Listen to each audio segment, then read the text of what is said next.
Another thing we should consider is just how much awareness we have about the things that are going on in this planet. Are we putting things into perspective? Because if you look around at the things that are happening to people, not just in second and third world countries, but right here at home, you will see the reality. The reality is that in this day and age, suffering is more pervasive than it ever has been. So we may be able to create the perfect life that we want, the most ideal thing that we've dreamt of, but usually not without having to go through something very difficult like child abuse in the mixture, you see. These things are happening more and more over the century because that is the karma of this planet. It's been getting worse ever since the 1950s. The quality of life. If you pay attention and look around, it doesn't take long before you notice how pervasive suffering is. It's in the lyrics of all the music we hear.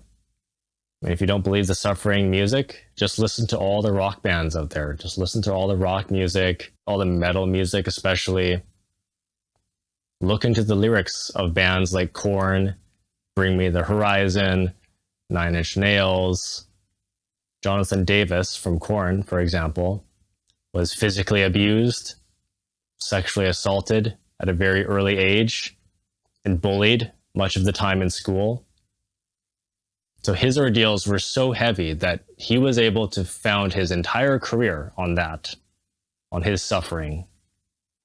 Some of these rock musicians these days have the worst psychological health in spite of their material fame and success. So who do you know who is suffering right now? Every second person you meet has been through at least one great thing that totally overwhelmed them. 1 in 4 people in North America regularly experience acute anxiety, including panic attacks, and they take prescription medication for them. And that same ratio applies to depression too. How many people do you know have chronic irritable bowel syndrome or get migraines regularly or are depressed for no reason and they've always had that? All the pain we see in this world is supposed to happen, and that's because we are at that time. If you read books like Aquarian Message or The Doomed Aryan Race by Samael Aounbala, it all comes together and it's explained. So let's face the reality. You're not alone. Emotional abuse is frequently reported among teens who experience dating violence, 45% in a Canadian survey of 15 to 17-year-olds. Source: Statistics, Canada. Emotional neglect, feeling unsupported or ignored, is also a significant ACE. Source: Cleveland Clinic. North America specifics, primarily US and Canada. Exposure to traumatic events. Nearly half of all children in the US are exposed to at least one social or family experience that can lead to traumatic stress and impact their healthy development. Source: Johns Hopkins. 1 in 4 teenagers will have experienced a traumatic event by the age of 16. Source: Compass Health Center. 83% of teens will experience at least one traumatic event in adolescence. Source: Compass Health Center. 19% of teens will experience 3 or more traumatic events. Source: Compass Health Center. Family ill treatment, ACEs. About 61% of adults surveyed across 25 US states reported experiencing at least one type of ACE, and nearly 1 in 6 reported experiencing 4 or more types of ACEs. Source: CDC. These experiences are strongly linked to higher risks for depression, anxiety disorders, and PTSD in adulthood. School, bullying, peer conflict. Negative peer experiences like peer victimization and aggression can have detrimental impacts on mental health, including depression and anxiety. Studies show a strong reciprocal relationship between peer problems and mental health problems. Source: PMC. 15.8% of teens report being bullied or harassed online. Cyberbullying rates higher for girls. Source: Compass Health Center. Teenage relationship conflicts, dating violence, emotional abuse. In Canada, 2018 data, more than 4 in 10, 45% teens aged 15 to 17 reported experiencing dating violence since they turned 15, with emotional abuse being the most prevalent, 45%. Source: Statistics Canada. All teens who experienced dating violence in that survey reported emotional abuse, either alone or with other forms of violence. Prevalence of verbal emotional abuse. Most common form of dating? Violence. Studies consistently show that emotional or verbal abuse is the most commonly reported form of dating violence experienced by teens, often even more so than physical or sexual violence.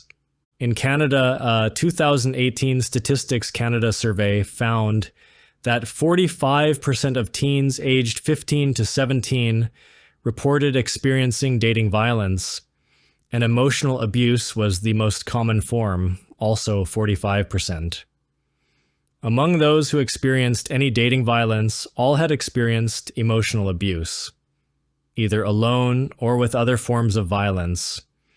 Specific examples included a partner acting jealous and limiting contact, 36%, telling them they were crazy, stupid, or not good enough, 22%, or demanding to know their whereabouts at all times, 20%.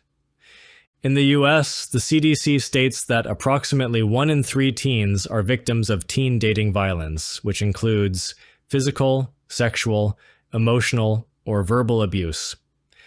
Some sources suggest that as many as 65% of teens report being psychologically abused in dating relationships. Another study, from a nationally representative sample of adolescents in grades 7 to 12, showed that approximately 30% of people ages 12 to 21 in heterosexual relationships reported experiencing psychological abuse in the past 18 months. A longitudinal study in the Midwest found that 73% of girls and 66% of boys reported experiencing at least one instance of verbal abuse in a dating relationship in high school. Defining verbal abuse in this context. Verbal abuse in teen relationships often includes name-calling, insults and put-downs, e.g., crazy, stupid, not good enough. Threats, e.g., to harm themselves, the partner, or others. Constant criticism or belittling.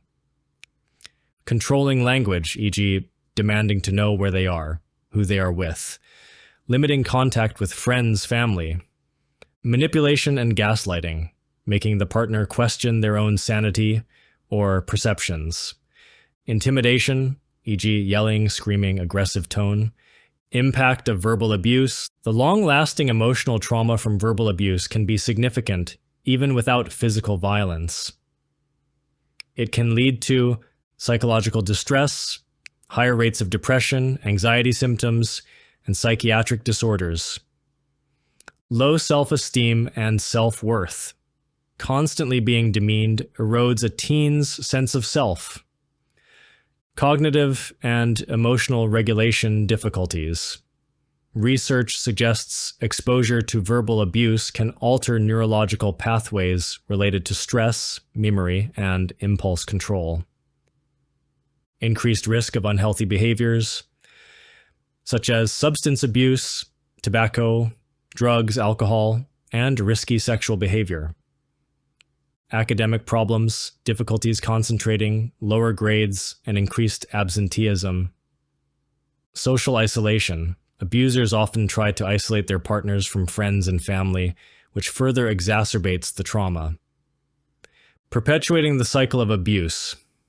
Teens who experience verbal abuse are at higher risk for perpetrating or experiencing intimate partner violence in adulthood. Suicidal ideation. In severe cases, psychological and verbal abuse can contribute to thoughts of self-harm and suicide. Challenges in addressing verbal abuse. Normalization. Teens may not recognize verbal abuse as abuse because they might see behaviors like teasing or name-calling as normal parts of a relationship, or they may have witnessed similar dynamics in their family or peer groups.